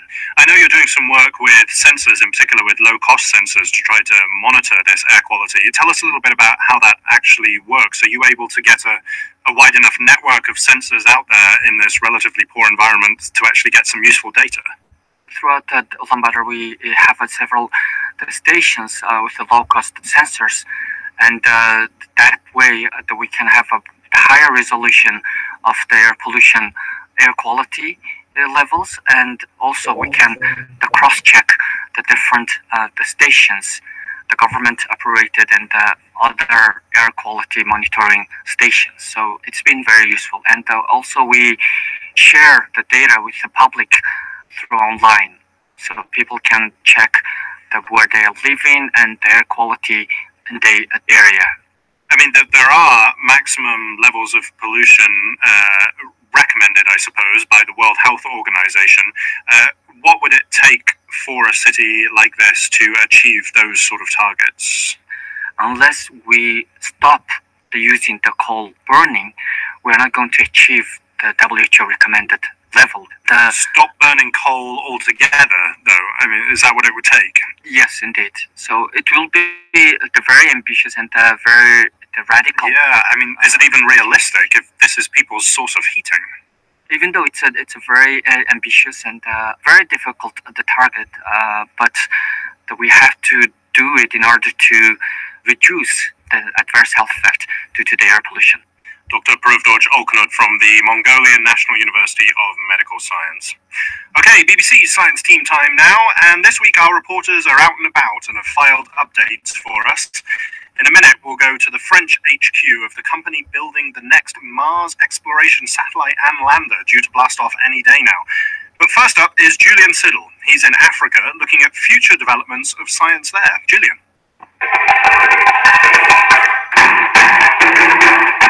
I'm at a meeting in Dakar, Senegal. It's called the Next Einstein Forum, and it's looking at the future for African science. My name is Ghaida Bassiouni, and I'm an associate professor of chemistry and the head of the chemistry division at the Ain Shams University in Cairo. I'm Tolu Oni. I am a senior lecturer in public health medicine. I'm a public health physician and epidemiologist. I'm from Nigeria. My name is Alta Skita. I'm from South Africa. I'm the director of the Medical Research Council Unit for Hypertension and Cardiovascular Disease, and I'm a physiologist working in the field of cardiovascular physiology. Hi, I'm Shireen Lagroudi. I'm an associate professor of environmental engineering at Ain Shams University in Cairo, Egypt. Hi, I'm Evelyn Gitao. I'm a researcher from Kenya. I work at the Kemri Institute, but I'm also program manager for the Grand Challenges Africa initiative that started recently. This is quite a sort of blue skies event. There's a lot of talk about theoretical physics and mathematics and building capacity in Africa, of course. But what it really means is kind of making Africa a global destination for science, somewhere where people from other countries might want to come and study, for example. And there's a really big focus on women. Most of the scientists here are actually women, and most of them are under 40 as well. They're seen as being very much at the centre of any future development with African science. There's a real expectation that women will take the lead in terms of the future of African science. The idea is if you're starting from a much lower base, as here in Africa, then you can have a much more level playing field in terms of the sexes right from the beginning. As I say, there's a lot of stuff going on here that you might think is years away, but actually it's already happening. I mean, there's a Theoretical Physics Institute in East Africa, here in Senegal, there's a new mathematics centre. Things are really on the move, and perhaps, in years to come, people will come from the rest of the world and study science in Africa in the same way that they would perhaps go to Europe or the US for a PhD. All right, thank you, Julian. We'll hear more from the people he's talking to at that conference in a future edition of Discovery on the BBC World Service. Next up is Science Team regular, Jonathan Webb. Well, yes, Julian's been in Dakar, and I've been to America. I was in Atlanta in Georgia a little while ago, and I got to play with snakes in a physics lab, which was a bit unusual and really quite fun. There is a lab there that specializes in using robots and various other fancy pieces of technology to study how animals get around, whether it's ants digging or snakes slithering on sand dunes. And there I spoke to a PhD student, Perrin Sheeple, about her work with one particular sand snake. Perrin, you're brandishing a snake at me. I am. It's just a very little guy, very little and beautiful actually, very brightly coloured, sort of a sandy yellow colour with bright black and orange stripes down his back. This is the Mojave shovelnose snake, Hynactis occipitalis. They're native to the deserts of the American Southwest. It's about 40 centimeters long, and this is a full-grown adult. But quite skinny, so he just winds around your thumb there, hanging out quite happily. We think that this long, slender, and actually very slick, you touch the scales, they're very low friction, is an adaptation to their desert. Yeah, he's very smooth. Yeah, so these snakes can not only... He'll never bite me or anything, is he? I'm just reaching in there with my finger. Yeah, so they not only can travel very effectively on the surface, but they can also actually dive and swim pretty substantial distances beneath the surface of the sand. Wow, they swim underneath the dunes. Yes. Wow. Yes, they do, and so we think that this is an adaptation to that. So what does an experiment look like? How do you put this guy to work? So for the subsurface trials, we actually have these large X-ray rooms over here that there's a bed in, and we can actually X-ray the snake bearing and moving beneath the surface. Okay. So we're looking at a big kind of tank. Yes. But you can look through that with your X-rays. So we can, and then what I study is how they move on the surface, which is easier. No X-rays needed because you can see it. And so I use these high-speed cameras to take video of the snake just traveling across the surface of the sand. And I could put obstacles like this in. Yeah, one of the things that's really interesting about snakes is that their entire body is in this type of locomotion in sliding contact with the ground, so they have to be able to push off of things in their terrain effectively to overcome these frictional drag forces on the stomach all the time. And this is really the first studies that have ever been done of snakes traveling on the surface of sand or on the surface of sand with these obstacles in it. And part of the challenge is that sand, you can see when they disturb it, that their tracks stay. Make a mark. Right, and so if we want to do controlled, repeatable experiments, which is sort of the hallmark of scientific exploration, you need some way to control the initial state of the media. So you can see the sands chamber is this empty chamber, and then I can actually fill this with air using a large blower, and the air is forced up through this porous plastic into the sand, and it will put the sand into a fluid-like state. Wow. So the whole fish tank full of sand suddenly looks like, I don't know, it reminds me of molten lava or something. So now it's in this fluid-like state, and so it can flow and it behaves a lot like water. And that's just because you've got air being blasted up through water, a whole bunch of tiny holes from underneath. Correct, exactly. And so then we'll turn it off and let it settle. And then now all the disturbances that the snake caused on the surface are gone. And so I can do this between each trail. Pristine. It's a very clean sheet. Yes. And so in the snake goes again, and you watch him negotiate a fresh desert. Yeah. And what have you been finding? So what are your conclusions on these snake experiments? One of the things that we sort of shied away from this originally because it seems very complicated. The sand can kind of flow, and the snake can lift its body off the ground, and there might be all of these complex effects.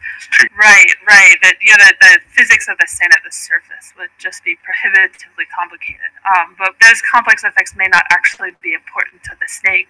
That the snake is using a waveform that is beneficial for traveling quickly at the surface, and that all of these complex things like the grains flowing away or the tracks the snake makes may not be important. It makes sort of an S shape horizontally along the sand. And one of the things I found, I've studied 10 of these snakes and taken tens of thousands of frames that always make the same shape. Is one of the interesting things I found at rising. With their very long body, they're very flexible. You can imagine they could make all sorts of shapes. Each one might have its favorite little permutation of an S. Right. But that they really don't. There's this very specific stereotyped waveform that they all seem to use. So that was one of the very interesting things we found about these sails. Jonathan Webb reporting from Atlanta there. And now on Science in Action to our other favourite Jonathan, Mr. Amos, our BBC space expert. Because on Monday, a European-Russian mission is due to blast off for Mars. The ExoMars Trace Gas Orbiter, or TGO, should improve our understanding of the planet's atmosphere, but perhaps more excitingly, it could provide the surest evidence yet of life on Mars, if it exists. It will search for the source of methane, which was confirmed by the Curiosity rover. The question is it biological, life, or is it geological? Now, it won't get to its destination until October, but then a satellite should go into orbit, and a lander will touch down on the surface, providing some much-needed practice ahead of some more ambitious missions. Jonathan Amos went to the European manufacturer of the satellite and the lander, Thales Alenia Space in Cannes, France, to see the kit just before it was dispatched to the launch site in Baikonur, Kazakhstan. He spoke to Dr. Jorge Vargo, ESA's ExoMars project scientist, and asked him what we know about methane on Mars so far. So in 2004, Mars Express made a possible detection of methane, but then the detection we had made was very close to the floor of the instrument sensitivity. So people were a bit in doubt. Shortly thereafter, only a few months after, then there were other measurements conducted from the Earth that also said there was methane on Mars. But then the light that they were looking at had to come through Earth's atmosphere, and Earth, of course, has itself a high or large methane component. So you had to extricate, if you like, what was Martian from what was terrestrial. And so then again, people said, we don't like this thing too much because it's atmosphere. Then there were the measurements that Curiosity ran during 2013 and 2012. And there was the first paper that came out saying we didn't see any methane. But then last year, they came up with a second paper saying, look, we've looked carefully at the data, and yes, we see a background level of methane and puffs every now and then with spikes or emissions. So that's all very interesting. And the reason why it's interesting is because on Earth, most of the methane comes from bacteria. So this is a very exciting or tantalizing possibility. So the main candidate for trying to explain what the possible are two, basically active metabolizing bacteria in the subsurface, or class of hydrothermal processes whereby certain minerals react with water at high temperatures to release hydrogen. And because Mars's atmosphere is mainly CO2, then the hydrogen and the CO2 could combine to produce methane. So this is a process that on Earth is happening, is not as prevalent as the methane produced by bacteria, but is there, and maybe is the likeliest possibility for Mars. But in any case, either of the two options point to the presence of liquid water in the subsurface, and it makes our vision of Mars as a planet change a bit, because it's a bit more alive than we thought. I mean, to be clear, methane will not survive long in the atmosphere, will it? So this isn't a remnant signal. This is a source which is active today. Yeah. Well, one of the interesting results from the measurements that were conducted from Earth and also from Curiosity now is the change in the concentration of methane they apparently see. Because methane in the atmosphere of Mars, given the UV light levels that it has, should have a lifetime of around 400 years. So normally you would expect the methane to be emitted and in a very short while, a matter of months, to be mixed so that you have, let's say, a uniform background level that is more or less the same all over the planet. So if you see spikes of concentration of methane, this means two things. One, that there is an active ongoing source.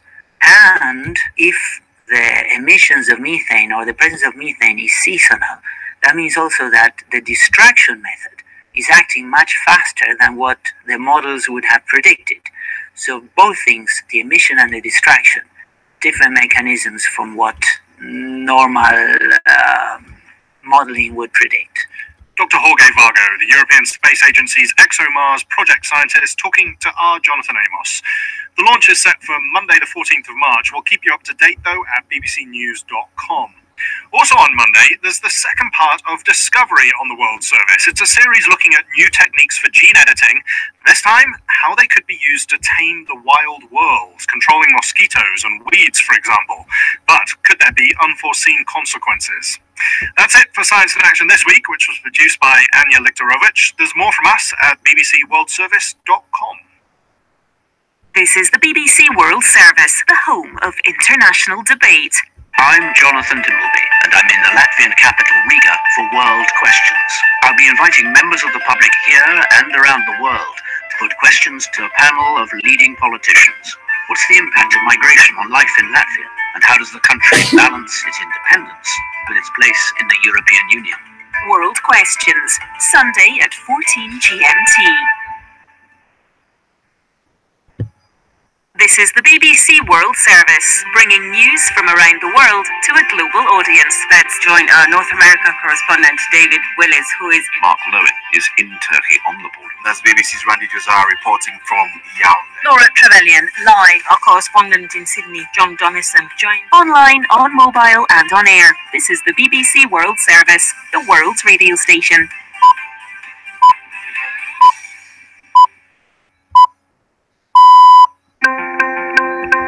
It's 21 hours GMT, 10 o'clock in Frankfurt, and 1 p.m. on America's West Coast.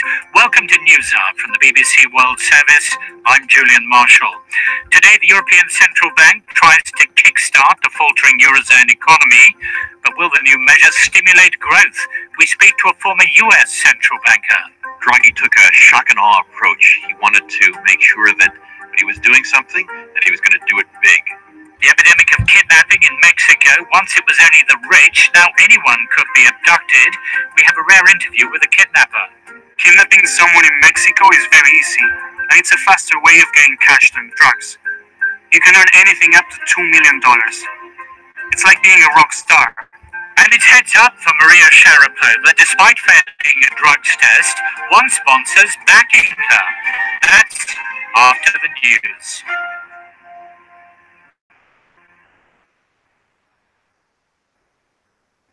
I'm Eileen McHugh with the BBC News. Hello.